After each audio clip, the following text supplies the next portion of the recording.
Kejadian tragis kembali menimpa warganya tak sampai 2 minggu berselang dari kematian tragis yang dialami Charles Spillman. Kali ini yang tertimpa musibah adalah keluarga yang paling dihormati di Menteng, yakni keluarga Ian Abraham Richgard. Hari ini polisi banyak terlihat hilir mudik di kawasan itu, di rumah keluarga Richgard. Satu peleton polisi disebar untuk berjaga-jaga di seluruh kawasan.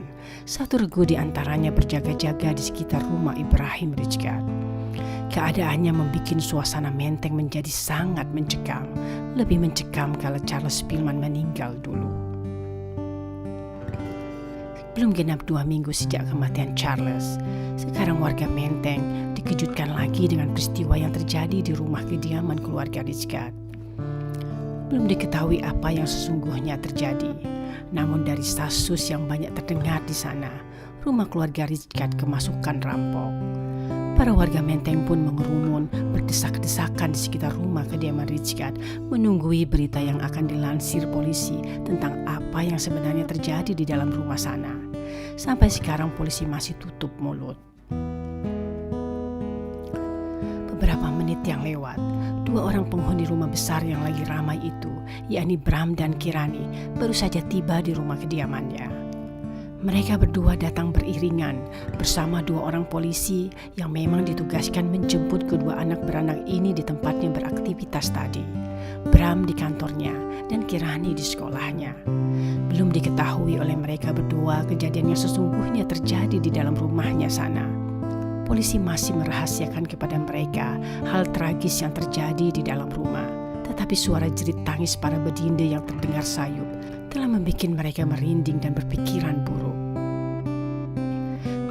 Sebuah pemandangan memilukan menjawab teka-teki apa yang terjadi melintas di hadapan segala orang.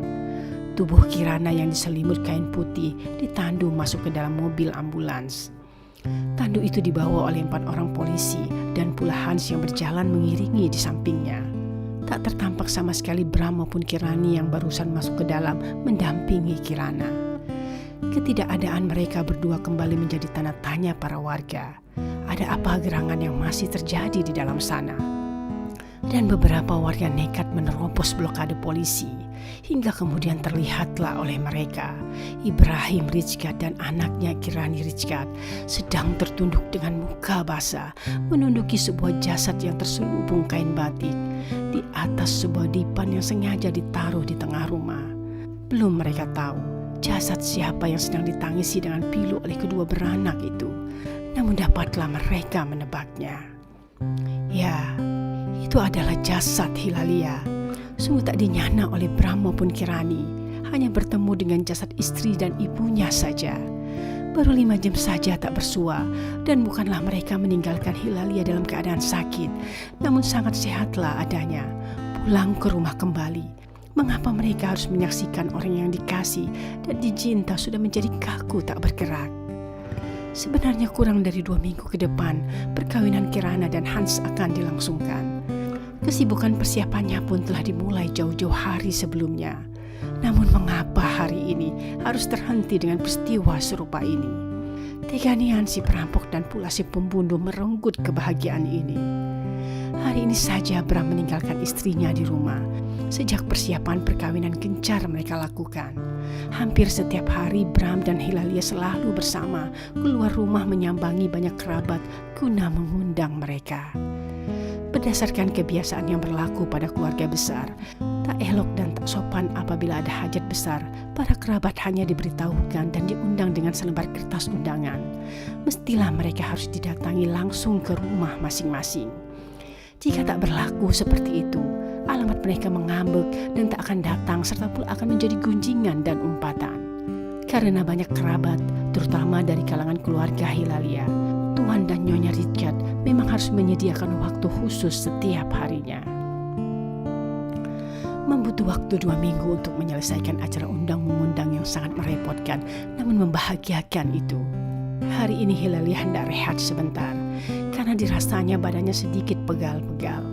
Lagi pula Bram harus mengurus usahanya dulu. Jangan pula karena mengurus perkawinan Kirana, usaha yang menjadi sumber penghidupan keluarganya menjadi terbengkalai. Masih perlu ia mengawasi jalannya usahanya itu, meski telah dipercayanya kalau para pegawainya sangat profesional dalam menjalankan usaha yang dimilikinya lama itu. Dan baru 5 jam ia berada di kantornya, Bram dijemput polisi yang mengabarkan adanya peristiwa perampokan yang terjadi di rumahnya. Saat itu sangat tenang Bram mendengar penuturan polisi, karena dipikirnya hanya harta berupa barang dan perhiasan saja yang terambil. Sungguh tak pernah terpikirkan olehnya kalau polisi menutupi satu berita besar, nyawa istrinya Hilalia terambil pula. Innalillahi wa inna ilaihi raji'un. Tak ada yang tahu bagaimana persisnya peristiwa perampokan tersebut terjadi. Namun yang pasti, peristiwa perampokan ini telah meluluhlantahkan kebahagiaan yang dikecap keluarga Rijkat selama ini. Dalam waktu yang sangat singkat, tragedi ini telah merenggut nyawa Nyonya Ruma dan pula melukai Kirana dengan sangat parah. Tak ada satu orang pun yang tak menitikkan air mata demi menyaksikan tragedi yang menimpa ini. Satu orang bersemayam di rumah dengan tubuh kaku tak bergerak, dan yang satunya lagi sedang berjuang dalam sakaratul maut di rumah sakit CBZ. Dilanda kesenian yang sangat dalam, Kirani duduk terpekur di hadapan jenazah ibunya, menunggui tubuh kaku terselubung kain batik Jawa itu dengan linangan air mata yang tiada henti-hentinya. Semua pelayat yang mulai berdatangan dan entah dari mana saja datangnya menunduki jenazah Hilalia, sambil pula haru biru memeluk dan menciumi Kirani yang seketika menjadi piatu. Suasana kesedihan semakin menjadi-jadi tatkala satu persatu keluarga dekat berdatangan. Jerit tangis pun bersaut-sautan terdengar. Di tengah jerit tangis yang terdengar itu, sumpah serapah terucap bagi si pembunuh yang sedemikian kejamnya tega membunuh manusia baik hati semacam Hilalia. Sebagai manusia dengan kematangan jiwa yang tinggi, Kirani berusaha tak meratapi kematian ibunya. Tak ingin di tengah kesedihan yang melanda, dirinya berbuat dosa dengan meratapi ketentuan nasib yang telah digariskan Tuhan menimpa dirinya. Memang benar ibunya telah meninggal secara mendadak dan secara tak wajar pula. Tapi ada sesuatu yang membelah pemikirannya sekarang, yakni keselamatan jiwa Kirana yang perlu terus diupayakan. Semangat untuk melihat Kirana selamat memberikan secercah harapan dan mengalihkan sedikit kesedihannya. Yang terjadi pada Kirani terjadi pula pada ayahnya. Bram dengan tegar menyambut para pelayat yang menyatakan turut berduka cita pada dirinya. Para polisi dan para juru warta pun tak henti mengerubung dan bertanya ini itu pada dirinya. Untungnya para saudara mulai berdatangan. Beban yang tadinya dipikul sendirian pun mulai dibaginya. Dimintanya iparnya Zawawi menjadi juru bicara dari pihak keluarga. Bram sendiri kemudian menghilang, masuk ke dalam kamarnya, menangisi kematian istri tercintanya di sana.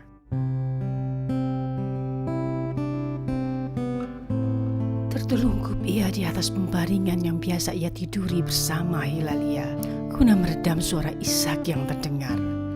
Dalam janji setianya mengarungi hidup bersama Hilalia, selalu saja terucap dari bibirnya yang berdoa, jika Allah berkehendak ajal terjadi dan memisahkannya dari istrinya, pintanya ia dululah yang meninggalkan dunia panah ini. Janganlah ia yang ditinggalkan. Tak sanggup dirinya ditinggalkan seorang diri oleh istri tercintanya. Dan garis hidup yang diberikan Tuhan padanya berkata lain. Ia harus ditinggal mati istrinya terlebih dahulu. Perih nian dirasanya takdir yang digariskan Tuhan itu, namun tak bolehlah ia meratapinya. Lama Bram mengurung diri dalam kamarnya. Para pelayat pun bertanya-tanya sedang apakah gerangan ia di dalam kamar sana. Begitupun Kirani yang pula mengkhawatiri keadaan ayahnya itu. Sedih yang dirasa tak dapat terlukiskan dengan kata, dan pasti kesedihan yang dialami ayahnya berlipat-lipat dari sedih yang ia rasakan. Lebih dari separuh hidup ayahnya ditemani oleh Hilalia, istri belahan hati dan jiwa. Memikirkan kesedihan ayahnya menjadi bertambah sedih juga dirasanya. Berjalan ia mendapati ayahnya di dalam kamar. Di dalam sana, berdua mereka berpelukan, saling menumpahkan rasa kesedihan. Berita tentang kematian Hilalia cepat tersebar hingga ke kampung-kampung Betawi, tempat keluarga Rizkat biasa memberi derma dan sedekah. Kawasan Menteng yang elit dengan koridor yang dibangun pengembang di kampung Bukit Duri sebagai penghalang warga kampung masuk ke Menteng diterjang oleh ratusan bahkan ribuan orang yang berasal dari banyak kampung yang hendak melayat ke rumah keluarga Rizkat. Tak pelak lagi, sedari diketahuinya Hilalia meninggal, hingga malam hari ini sangat ramai orang berduyun-duyun berdatangan. Belum lagi para kolega Rizkat dari kalangan pejabat pemerintahan maupun para saudagar. Mereka bercampur baur menjadi satu. Dapat dipastikan esok hari penguburan Hilalia akan lebih banyak lagi para pelayat yang hadir. Peristiwa perampokan yang merenggut nyawa Hilalia mendapat perhatian besar para juru warta dari segala penerbitan koran di bumi Hindia. Sampai malam hari ini, mereka banyak yang belum beranjak dari rumah duka. Padahal mereka harus menyetor beritanya guna dapat ditulis dan diberitakan besok. Ternyata, selain kematian istri seorang pesohor di Batavia yang menjadi pokok pemberitaan yang akan mereka tulis, banyak hal yang sensasional yang mereka temukan, yang dapat mereka turunkan menjadi berita heboh di koran mereka. Semisal diketahuinya keluarga Rizkat adalah penganut Islam dan tercemarinya Menteng oleh kedatangan orang-orang kampung.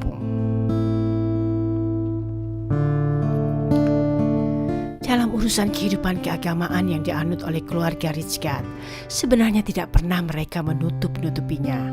Cukup banyak juga kolega yang mengetahui kalau Rizkat adalah penganut Islam, dan tak ada hal yang aneh yang terjadi karena itu. Tapi bagi para juru warta, mereka menangkap suatu hal lain. Keislaman seorang keturunan Belanda adalah suatu hal yang sangat langka dan tak pernah ditemui. Apalagi orang itu punya kedudukan bagus dalam pergaulan bangsa Eropa. Jan Abraham Rizkat adalah salah satu pesohor di kota Batavia. Malam ini juru warta sibuk meliput tahlilan yang digelar orang-orang kampung yang semuanya hampir menggunakan pakaian berwarna putih. Para lelaki di ruangan depan, sedang para wanita di ruang tengah mengelilingi jasad Hilalia. Bagi para juru warta yang berasal dari terbitan koran berbahasa Indonesia dan beragama Islam, paham untuk apa tahlilan itu berlangsung. Namun bagi para juru warta bangsa Eropa, mereka keheranan dengan acara yang sedang digelar ini. Heran pula mereka melihat pakaian yang dikenakan tidak sama dengan kebiasaan yang berlaku sebagai simbol duka mereka dengan busana berwarna hitam.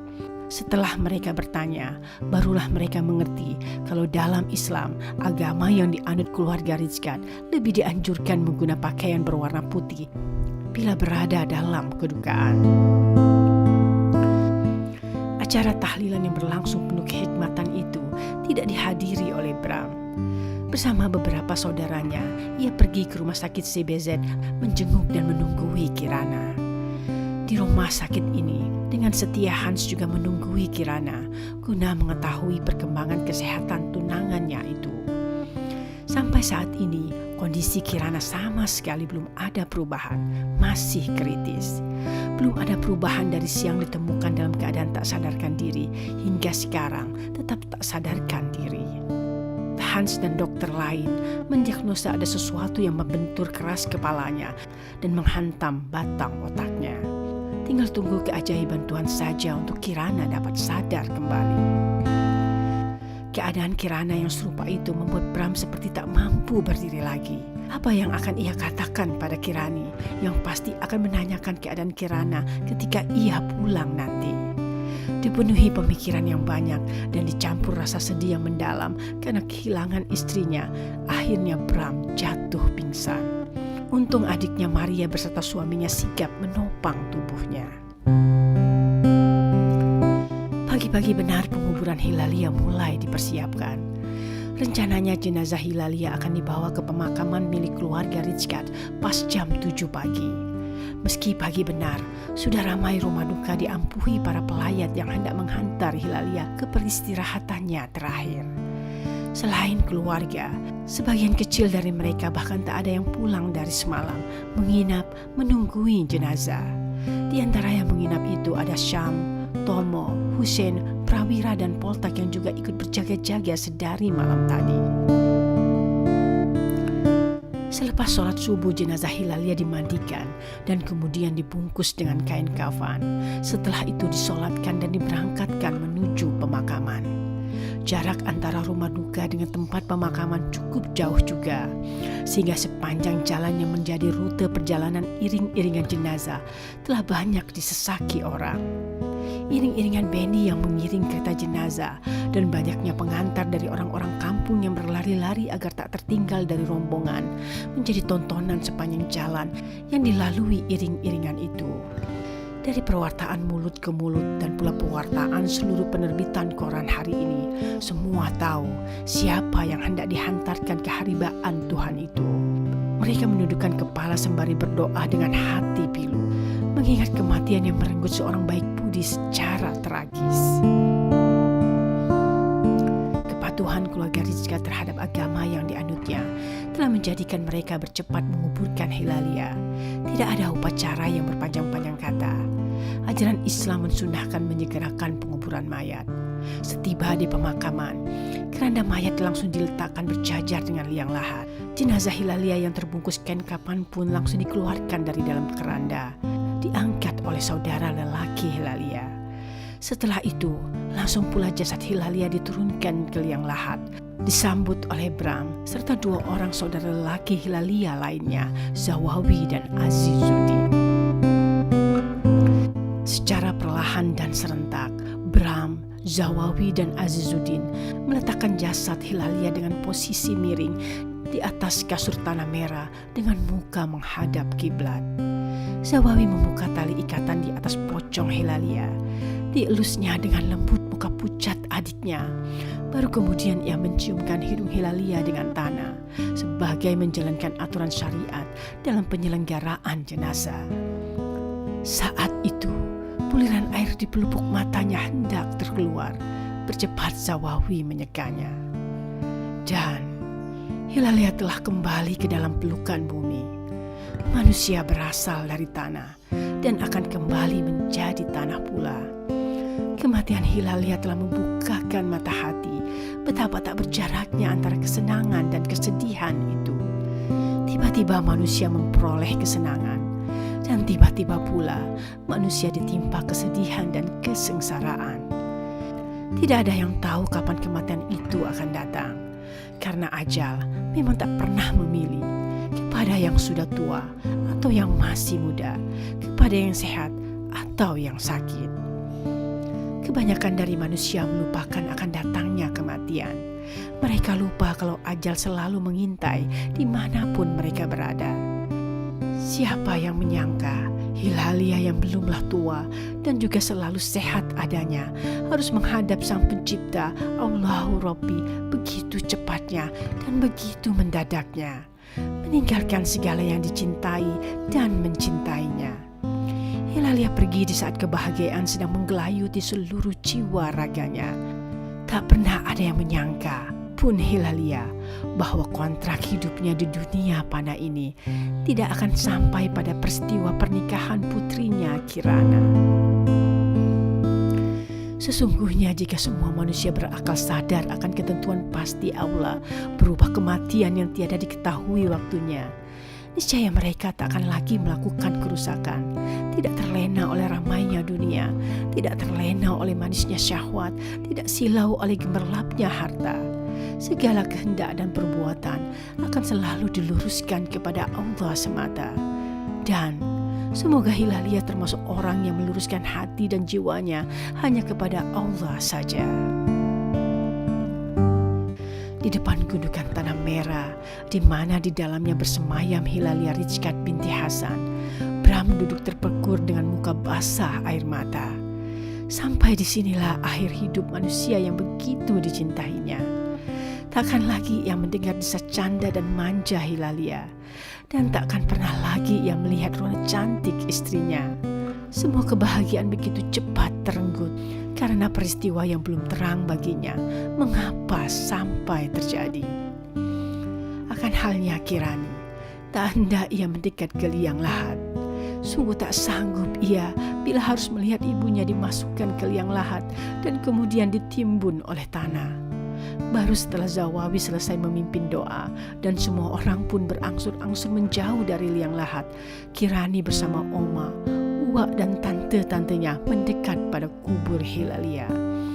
Masih tertampak Bram yang tak beranjak di samping pusara istrinya. Kirani langsung menjatuhkan badan di atas gundukan tanah, berpermadani melati, mawar dan kenanga, seolah ia sedang memeluk tubuh ibunya saja. Semua yang menyaksikan kejadian itu kembali menumpahkan air mata. Pilunian tangis Kirani terdengar. Ayahnya pun tak sanggup berbuat apa-apa untuk menenangkannya, sebabnya ia pun dilanda kepiluan sangat. Berakhirlah sudah kisah hidup Hilalia di pemakaman itu. Kerabat dan keluarga yang terkasihnya telah meninggalkannya sendirian di tempat yang sunyi di bawah pohon Kamboja guna mempertanggungjawabkan segala perbuatan yang dilaku seumur hidup. Bagi halayak yang mengenal pribadinya, dapatlah diyakini pintu surga akan Allah buka selebar-lebarnya untuknya. Kehalusan budi dan laku yang tak pernah menyakiti perasaan, dan pula bakti kepada orang tua dan suami, serta kasih sayang yang diberi pada anak sendiri maupun anak yatim dan miskin, adalah karcis masuknya ke surga itu.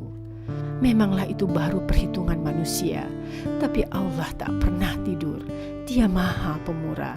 Bila manusia lepas sangkutannya pada sesamanya, mudah bagi Allah untuk memaafkan, asalkan tak pernah sekalipun manusia itu mempersekutukannya.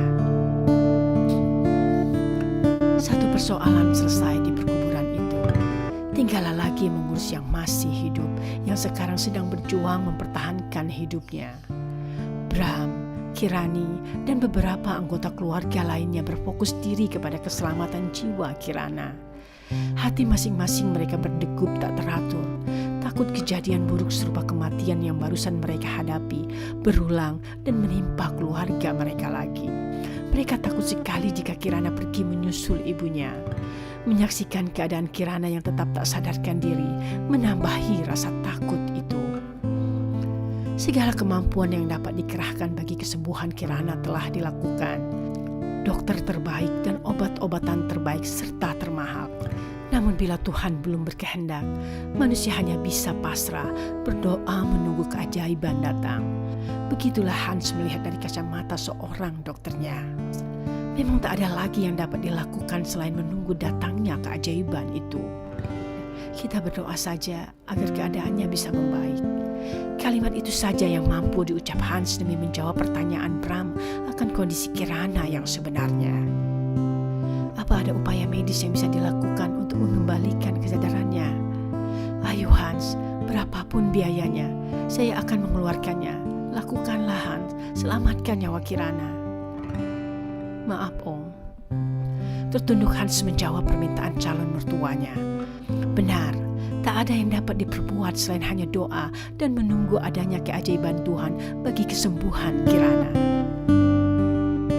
Selama Kirana dirawat itu, selain keluarga, banyak orang yang juga menungguinya. Di sana, polisi dan juru warta pun tak pernah absen. Setiap harinya mereka ada di rumah sakit tempat Kirana dibaringkan. Polisi berjaga-jaga setiap harinya, berjalan hilir mudik di dalam maupun di luar rumah sakit. Sedangkan para juru warta hanya diperbolehkan berada di halaman rumah sakit saja, menunggu dengan setia berita-berita kejutan yang mungkin akan ada. Mereka mengerumun di teras rumah sakit sambil pula memperhatikan segala orang yang datang. Bila orang yang terperhati itu adalah keluarga Richard ataupun polisi yang menangani kasus perampokan itu, bersigap mereka mengejarnya. Siang hari ini 2 polisi berpangkat menengah baru saja turun dari mobilnya. Cepat para juru warta memegat laju 2 orang polisi itu. Membutuh waktu lama untuk 2 orang polisi itu keluar dari kurungan para juru warta. Itu pun karena 4 orang polisi yang sedang berjaga-jaga di rumah sakit menolong menghalau para pencari berita tersebut.